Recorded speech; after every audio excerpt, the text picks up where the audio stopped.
OSS ఫర్టిలిటీలో అమ్మ నాన్నలకి personalise treatment ఇచ్చారు in the good hands of science. Mummy daddy అవ్వాలంటే OSS కి కాల్ చేయండి. సార్, ఏం సాధించారు? ప్రజలకు ఇచ్చిన హామీలు ఏం నెరవేర్చారు?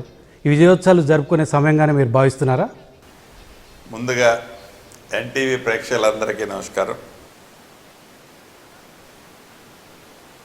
మీ అందరి దీవెనలు, మీ అందరి ఆశీస్సులతో మీ కోరిక మేరకు తెలంగాణ రాష్ట్రంలో మన ఇందిరమ్మ ప్రభుత్వం వచ్చి కరెక్ట్గా ఈ రోజుకి సంవత్సరం పూర్తయింది. ఏ ప్రేమతోనైతే, ఏ అభిమానంతోనైతే, ఏ కోరికలతోనైతే మీరు ఇందిరమ్మ రాజ్యాన్ని తెచ్చుకున్న మన ప్రభుత్వం ఈ గడిచిన సంవత్సరంలో రాష్ట్ర ఆర్థిక పరిస్థితి గత ప్రభుత్వం చిన్న భిన్నం చేసిన 7,19,000 కోట్ల రూపాయల గత ప్రభుత్వం అప్పులు చేసి, శ్రీనివాస్ రెడ్డి గారు ఏడాదిగా ఇదే చెప్తున్నారు. అప్పులు కుప్పగా రాష్ట్రాన్ని చేసిపోయారు, కేసీఆర్ అంతా కూడా అస్తవ్యస్తం చేసిపోయారని చెప్తున్నారు. ఇది ఏడాదిగా మీరు చెప్తున్నారు. నేను అనేది 6 గ్యారెంటీల్లో అన్నీ అమలు చేయలేదని మీరు అంగీకరిస్తున్నారు. రైతు భరోసా కింద 15,000 ఇస్తామన్నారు, వ్యవసాయ కూలీలకు 12,000 ఇస్తామన్నారు అన్నారు, మహిళలకు 2,500 ఇస్తామన్నారు, పెన్షన్లు 4,000 ఇస్తామన్నారు. అదేవిధంగా ఇందిరమ్మ ఇల్లు నిర్మిస్తాం, అమరుల కుటుంబాలకు 200 గజాలు ఇస్తామని చెప్పారు, తులం బంగారం ఇస్తామని చెప్పారు. ఇట్లా చెప్పుకుంటూ పోతే మీరు ప్రజలను ఓట్ల ఆకర్షించడానికి ఎటువంటి ఆకర్షణీయమైన వాగ్దానాలు చేశారో ఆ వాగ్దానాలని విఫలమై చేయలేక ఇప్పుడు విజయోత్సవాలు జరుపుకుంటే ప్రజలు సంతోషించాలా? విజయోత్సవాలు కాంగ్రెస్ నేతలు జరుపుకుంటున్నారా, ప్రజలు జరుపుకుంటున్నారా, ప్రజలు విజయోత్సవాల్లో పాల్గొంటున్నారా? అంటే కళ్ళు లేని కబోజుల్లాగా ఈనాడు ప్రతిపక్షాలు ఏవైతే కాకి గోల చేస్తున్నాయో అది నిజమో కాదో ప్రజలకు తెలుసు.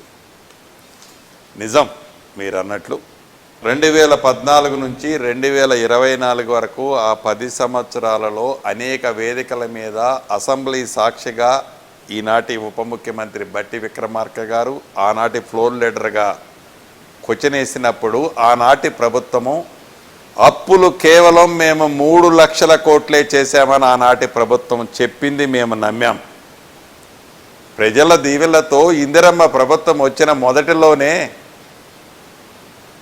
రాష్ట్ర ప్రభుత్వం అప్పులు ఎంత అని చూస్తే 7,19,000 కోట్లుంటే గత ప్రభుత్వం మేము 3 లక్షల కోట్లే అనుకున్నాం, 7,19,000 కోట్లుంది, మేము సంక్షేమ కార్యక్రమాలు అభివృద్ధి చేయము అని చెప్పి ఆ శాఖ తప్పించుకొని రైతు రుణమాఫీ చేయకుండా మా ప్రభుత్వం ఆగలేదే. ఏ ఎన్నికలున్నాయని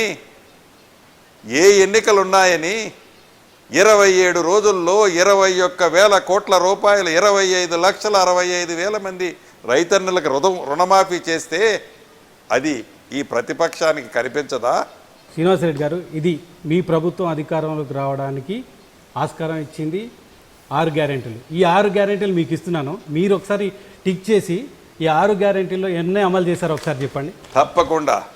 ఏదైతే ప్రభుత్వం ఏర్పడిన మొదటి 36 గంటల్లోనే 200 యూనిట్ల కరెంటు అర్హులైన ప్రతి పేదవాడికి ఇస్తామని ఇచ్చాం.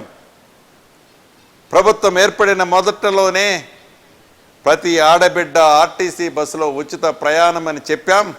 అన్న మాట ప్రకారం ఈ రోజు వరకు 1,25,00,000 మంది ఆడబిడ్డల ఉచితంగా సుమారు 4,000 కోట్ల రూపాయల పైగా విలువ చేసే బస్సు ఛార్జీలు రాయితీ ఇందిరమ్మ ప్రభుత్వంలో ఇచ్చిన మాట నిజం.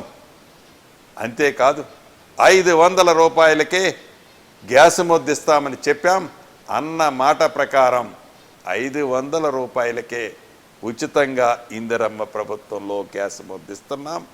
అమలు చేసిన పథకాల గురించి చెప్తాను, తప్పకుండా అది కూడా చెప్తాను. రమేష్ గారు తప్పకుండా మాట్లాడి చెప్తాను కదా, ఇస్తాను చెప్తాను, చెప్పకుండా అట్లుంటాను.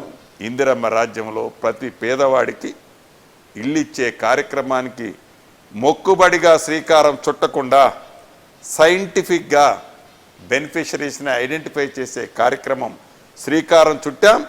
ఈ డిసెంబర్లోనే 4,50,000 ఇళ్ళు. రాష్ట్ర ఆర్థిక పరిస్థితి బాగలేకపోయినా సుమారు 22,000 కోట్ల రూపాయలతో ఇల్లు ఇస్తున్న ప్రభుత్వం ఇందిరమ్మ ప్రభుత్వం. మీరు ఒక కాగితం ఇచ్చి లేకుంటే ప్రతిపక్షం వాళ్ళు ఇదే కాగితాన్ని పోస్టర్ల మీద పెట్టి ఇది ఇచ్చారా అని పడికట్టు పదాలు 420 హామీలని మైక్ దొరికినప్పుడు మాట్లాడటం కాదు. ఈ ప్రభుత్వానికి తెలుసు మేమిచ్చిన హామీలేంటో తెలుసు. చిత్తశుద్ధితో ప్రతి హామీని ఒకరోజు వెనక ముందుగా అప్పులు కట్టకుండా వారు చేసిపోయిన అప్పులు కట్టకుండా ఉండలేం కదా. అప్పులు కడుతున్నాం, రాష్ట్ర ఆర్థిక పరిస్థితిని గాడిలో పెడుతున్నాం, వనరులను సమకూరుస్తాం, చెప్పిన ప్రతి మాటని తప్పకుండా పేదోళ్ళకి ఇస్తాం.